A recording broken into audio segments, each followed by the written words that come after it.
안녕하세요. 학생 여러분, 만나서 반갑습니다. 2020년 충북 컴퓨터 꿈나무 축제는 예년과는 다른 방식으로 운영이 됩니다. 선생님과 같이 공부할 주제는 머신러닝 포 키즈를 통한 인공지능의 이해입니다. 인공지능 많이 들어보셨죠? 오늘 그 인공지능의 한 형태인 머신러닝에 대해서 공부를 하도록 하겠습니다. 자, 오늘은 명쌤과의 첫 머신러닝 학습인데요. 안녕하세요, 여러분. 다시 한번 인사드립니다. 한국교원대학교 부설 월곡초등학교에서 근무하고 있는 교사 명주영입니다. 여러분들 만나서 반갑고요. 머신러닝 학습을 도와줄 명쌤입니다. 자, 그러면 가장 먼저 우리가 머신러닝을 하기 전에 알아야 할 것이 있는데 바로 인공지능의 개념에 대해서 알고 있어야 되겠습니다. 인공지능이라는 단어 많이 들어보셨죠? 그 인공지능에 대해서 한번 이야기해 보도록 하겠습니다. 자, 인공지능은 Artificial Intelligence라고 해서 컴퓨터로 인간의 지능을 구현하는 기술입니다. 이 Artificial이라고 하는 단어의 뜻이 바로 인간의, 그 다음에 인공의 이런 뜻이거든요. 인위적인 이런 뜻을 가지고 있고, 이 intelligence라고 하는 것은 바로 지능을 나타내는 단어입니다. 자, 그러면 인공지능에 대해서 좀 더 살펴보면, 인공지능은 머신러닝과 딥러닝을 포함하는 가장 넓은 개념이라고 할 수 있습니다. 따라서 여러분들이 머신러닝, 딥러닝 이런 이야기를 들어보았을 건데, 그 중에서도 이러한 개념을 포괄하는, 가장 넓게 아우르는 말이 바로 인공지능이라고 하는 말이 되겠습니다. 따라서 인공지능은 컴퓨터가 인간의 지능적인 행동을 모방하도록 하는 것이죠. 그래서 이 인공지능이 관심이 폭발하게 된 계기가 있었는데, 바로 2016년도에 있었던 알파고 대 이세돌 구단의 바둑 대결로 인해서 사람들이 인공지능에 대해서 굉장한 관심을 갖게 됩니다. 이와 관련된 뉴스 한번 보도록 하겠습니다. 슈퍼컴퓨터 천여 대가 연결됐다는 최신 인공지능 알파고도 약점은 있었습니다. 알파고를 무너뜨린 인간 이세돌의 신의 한 수는 무엇이었을까요? 정유신 기자가 전합니다. 인류 대표라는 부담을 비우고 자연인으로 사국에 나선 이세돌 구단. 결정적인 수 78수가 중앙 전투에서 나왔습니다. 중앙 흙 사이로 끼운 묘수, 말 그대로 신의 한 수로 불릴 만한 수입니다. 빈틈없이 대응하며 유리하게 국면을 이끌었던 알파고는 이후 악수를 남발하며 무너졌습니다. 여기를 뒀을 때 알파고가 혼란스러워했다. 알파고가 이기는 확률을 찾지를 못한 것 같아요. 알파고를 만든 하사비스 대표도 알파고가 혼란에 빠진 것 같다며 처음으로 당혹해했습니다. 알파고의 79수와 87수는 실수라는 것입니다. 이세돌 구단은 이 신의 한 수를 두기 위해 먼저 바꿔치기를 감행했습니다. 전투로 치면 서로 포로를 잡은 셈입니다. 그러나 이세돌 구단은 알파고의 포로는 철저하게 잡으면서도 자신의 포로들은 특공대를 투입해 살려냈습니다. 절체절명의 상황에서 자신의 포로들을 살려내 승부를 한 번에 뒤집은 것입니다. 상대와의 결전을 외나무 다리로 유도하고 거기서 묘수를 터뜨리며 상대의 흐름을 완전히 깨뜨렸습니다. 계산력을 앞세운 타협의 고수 알파고에게 선택의 여지를 주지 않은 것입니다. 그 수를 둔 이유는 그 수뿐이 없었습니다. 그 장면에서 다른 수는 아무리 찾으려고 해도 보이지가 않아가지고 어쩔 수 없었던 한 수였는데, 그렇게 칭찬을 받아서 좀 1200개가 넘는 CPU가 연결되고 초당 10만 가지 계산으로 바둑의 신이라는 평가까지 받았던 알파고. 세 번의 패배에도 포기하지 않고 승리 의지와 사람의 지혜로 무장한 이세돌 앞에서 결국 인공지능도 돌을 놓고 말았습니다. YTN 정유신입니다. 네, 2016년도에 있었던 이 구글 딥마인드의 알파고와 이세돌 바둑 대결이 세간의 화제를 모았었죠. 그리고 사상 처음으로, 그리고 지금까지 이 알파고를 이긴 유일한 사람이 바로 우리 대한민국의 이세돌 구단이 되겠습니다. 자, 그러면 인공지능이 적용된 분야는 무엇이 있을까요? 좀 전에 봤던 그런 동영상처럼 바둑, 대결 뭐 이런 데서도 필요하겠지만 질병 진단 및 건강 관리, 암을 진단한다거나 뭐 이런 데 쓸 수 있겠죠. 그 다음에 신약 개발 혹은 기후변화 예측. 올해 여름에는 무더위가 찾아온다고 했었는데 실상은 비가 굉장히 많이 왔었잖아요. 이런 것처럼 기후변화 예측하는데 인공지능 컴퓨터가 사용되면 좀 더 정확한 예측이 가능하겠죠. 또 무인 자율자동차 지금 계속 개발되고 있는 것 같습니다. 그 다음에 스마트폰, 개인 비서, 그 다음에 금융 분야라든가 군사 분야, 전자제품 등에도 이러한 인공지능 시스템이 들어가 있습니다. 자, 그러면 두 번째로 인공지능과 머신러닝의 차이점은 무엇일까요? 이것에 대해서 살펴보도록 하겠습니다. 자, 인공지능이 가장 큰 개념이라고 했습니다. 즉, 사고나 학습 등 인간이 가진 지적 능력을 컴퓨터를 통해 구현하는 기술이 바로 인공지능이라고 했는데요.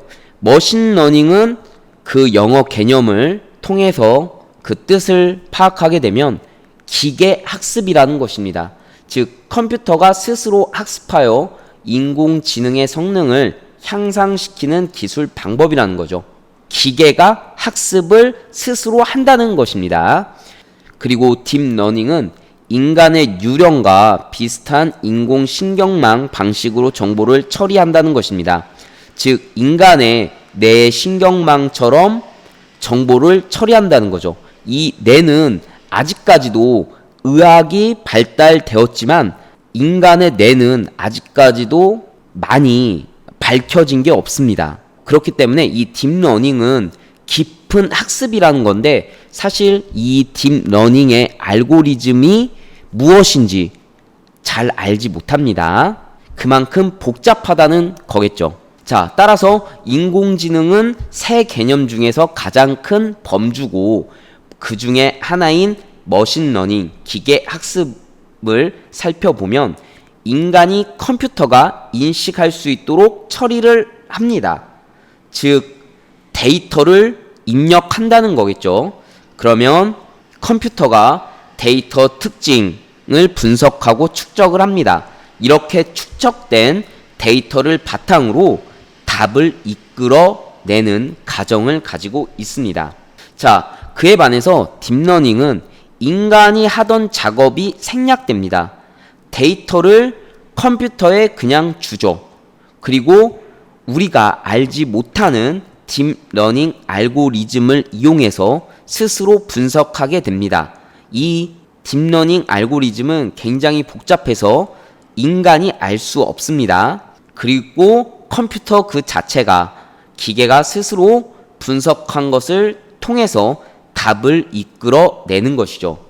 그래서 머신러닝과 딥러닝이 차이가 있다는 점 꼭 알기 바랍니다. 표로 한번 나타내 보겠습니다.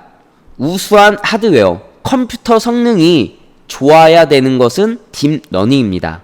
그만큼 데이터를 많이 필요로 하거든요. 그에 반해서 머신러닝은 상대적으로 하드웨어가 우수하지 않아도 됩니다. 그 다음에 많은 양의 데이터를 필요로 하는 것은 딥러닝. 그렇게 많은 데이터가 필요하지 않아도 되는 것은 머신러닝이 되겠습니다. 처리 시간은 그 적은 양의 데이터를 가지고 인간이 이해할 수 있도록 하기 때문에 머신러닝은 처리 시간이 짧고요. 딥러닝은 데이터의 양이 많기 때문에 굉장히 오래 걸린다고 할 수 있습니다. 그리고 내부의 알고리즘도 머신러닝은 인간이 이해가 가능한 범위에서 알고리즘을 사용하는데 딥러닝은 인간이 이해할 수 없는 영역까지도 알고리즘으로 사용한다는 것입니다. 따라서 데이터의 양, 하드웨어의 성능, 구하고 싶은 결과의 내용에 따라서 머신러닝을 선택할지 딥러닝을 해야 할지 선택을 해야 되겠습니다. 자, 이번에는 마지막으로 인공지능의 학습 형태에 대해서 살펴보도록 하겠습니다. 세 가지의 인공지능의 학습 형태가 있는데 그 중에 첫 번째가 바로 지도 학습입니다. 쉽게 말해서 모범 답안이 있는 학습이 되겠습니다. 그래서 하나씩 그 컴퓨터에게 가르쳐 주는 거죠. 즉 지도를 해주는 것입니다. 이것은 강아지 사진이야. 이거는 고양이 사진이야. 이거는 사자 사진이야. 라고 이미지를 주면서 그 레이블도 함께 주는 거죠. 그래서 대표적으로 이미지 분류하기, 이메일 스팸 필터기, 성적 예측하기가 바로 지도 학습의 대표적인 예라고 할 수 있습니다. 두 번째는 비지도 학습입니다. 이거는 지도 학습과 반대되는 개념이라고 할 수 있습니다. 그래서 쉽게 말해서 모범 답안이 없는 학습입니다. 가르쳐 줄 수가 없고 바로 컴퓨터 그 스스로가 답을 찾아가는 거죠. 그래서 대표적으로 구글 뉴스 기사 그룹화하기, 유사 단어 묶어보기, 경향 파악하기 등이 되겠습니다. 강화학습은 이 컴퓨터가 시행착오를 거치면서 학습을 해가면서 성장하는 것을 말합니다. 즉 우리가 게임을 하면서 하면 할수록 점점 게임하는 능력이 커지잖아요.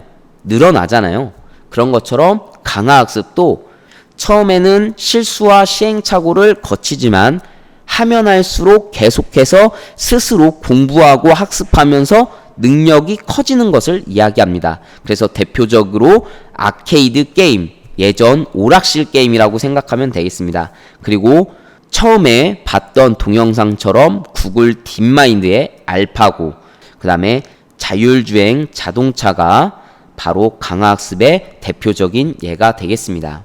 좀 더 지도학습에 대해서 살펴보면 지도학습, 즉 인간이 컴퓨터에게 가르쳐 주는 거죠. 우리는 왼쪽 사진이 고양이인지 강아지인지 보면 알 수 있습니다. 또 오른쪽 사진이 아기 상어인지 고양이인지 빨리 판단을 할 수 있습니다. 하지만 컴퓨터는 빨리 판단을 못하죠. 왼쪽은 염소가 아닌 강아지야 라고 인간이 컴퓨터에게 가르쳐 줘야 됩니다. 그리고 오른쪽 사진은 아기 상어가 아니라 고양이야 라고 컴퓨터에게 가르쳐 줘야 컴퓨터는 오른쪽 사진이 고양이구나 라고 알 수 있는 거죠. 자, 비지도 학습은 인간이 가르쳐 주지 않고 컴퓨터가 스스로 공부를 통해서 분류를 하게끔 하는 것입니다.